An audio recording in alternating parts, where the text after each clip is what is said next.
Welcome to Agba's Epic Tales.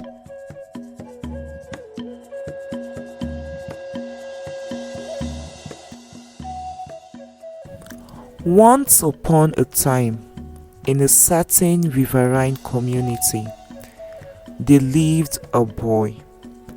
Perez, Ola, for those were his names. Perez's father was Igbo, while his mother was Yoruba. Perez had been born in a time when his parents were in the lowest part of their lives. Perez's maternal grandparents were against their daughter marrying a man from the riverine area, and so they had fought tooth and nail to see that the union would not hold. But the couple loved themselves so much that they would not listen to anybody who was against their union. At the earliest stage, when Perez's mother was pregnant with him, unknown armed men had invaded their village and burned down houses and properties, turning the village into ruin. Only few people had survived. Some women became widows, some men widowers, and children orphans. Perez's paternal grandmother and uncle were also killed, but his parents were lucky to both be alive. However, Perez's father had lost a arm together with all they had. His mother had gone to her parents, who were in a different village and weren't affected by the rampage, for help, but they had rejected her and would not listen to her because she had defiled them and married his father. However, when Perez was born, things began to take a new turn for good. For example, the government, who had not been to the village ever since the incident of the invasion, despite the plea of the people and all efforts made, visited the village a day after Perez's birth. All the children who were born in the last 8 months of the incident had died due to lack of food, good water, good health care, or from the polluted air causing airborne diseases. Perez's parents had feared that their child would also not live, but the child was a lucky child. The government officials had visited his parents and gifted them foods, clothes, medicine, and a huge amount of money. The officials had sent a nurse from the city who comes every day to help his mother take care of him. The government also started rebuilding the community. This made his father named him Perez, the full name for Perez, which means wealth has come in Ijaw language, and his mother named him Ishola, his full name for Ola, which means bringer of wealth in Yoruba language, for his birth has brought to them and the community good fortune. The older children who were in school before the time of the incident had stopped schooling due to the ruin of the community primary and secondary school. Most of them had dropped out of school because they could not travel long distance to other villages and towns to school. But when Perez got to the age for him to begin school, the government, who were delaying over the years, in their promise to rebuild the community school, built the school in such a short time. Everyone in the community were happy and they praised Perez. Perez, the bringer of wealth and good fortune, they will greet him as he passed.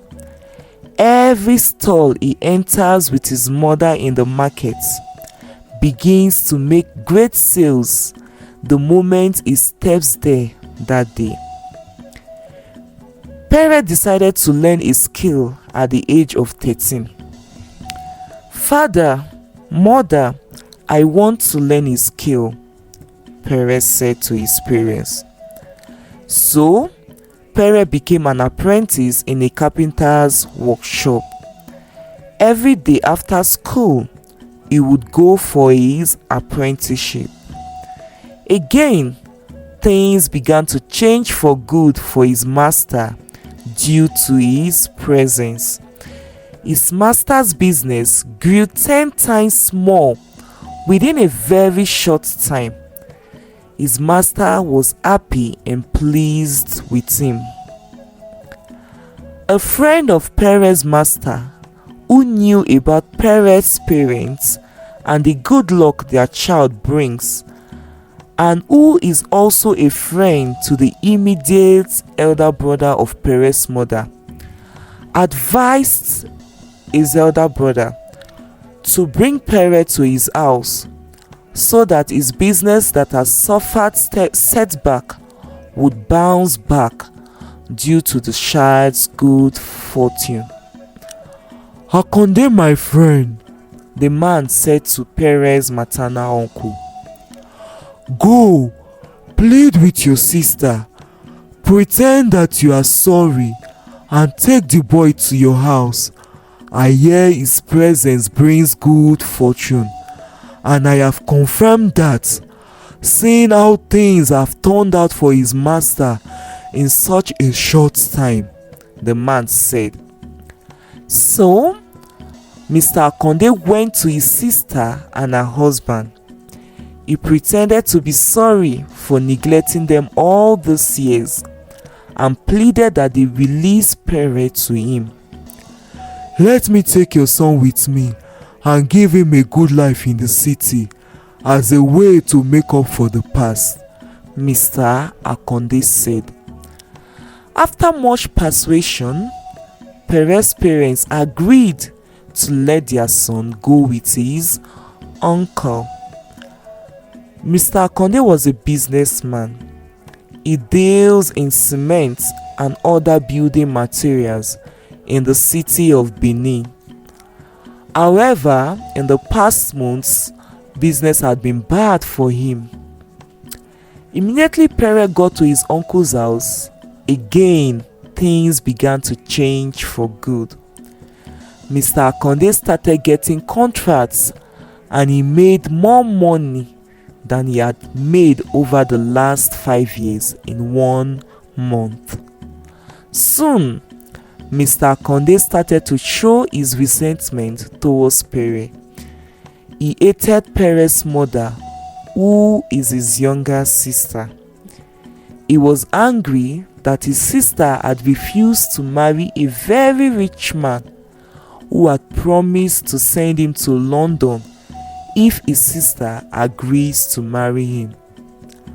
"I would have been in London as a young man and made more progress than this and earlier in life too. If only my sister had married that rich man. But she chose to spend her life with a pauper from a riverine area," Mr. Akonde said, thinking to himself. He transferred this hatred to his nephew Perez. Due to his hatred, he began to treat Perez badly. He had promised to put Perez in school, but he didn't. Instead, he took Perez to his warehouse in the market and made him carry heavy bags of cement in the busy market from morning till night. He refused to take him to his house anymore, and would make Perez sleep in the warehouse filled with bags of cement. Perez was sad, and because he was sad, soon Mr. Akande's business began to crash again. Meanwhile, in the markets where Perez worked tirelessly day and night, someone who had been to Perez's community and knows him recognized him in the market. This person was the personal assistant to the Minister for Education. Perez narrated all that had happened to him.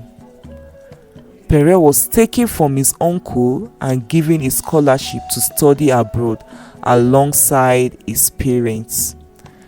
Mr. Akande was arrested and prosecuted for child abuse. He served a jail term for 2 years and returned back to the village more wretched than he could ever imagine. Moral lesson: it is wrong to treat people badly. It is wrong to use people for your selfish desires. It is wrong to bear hatred for people. It is good to accept people's choices and let them be. I hope you enjoyed this story. I would like to know what you think of this story in the comment section. Don't forget to like, share, subscribe, and turn on the notification bell. Thank you for watching. See you in our next video. Bye.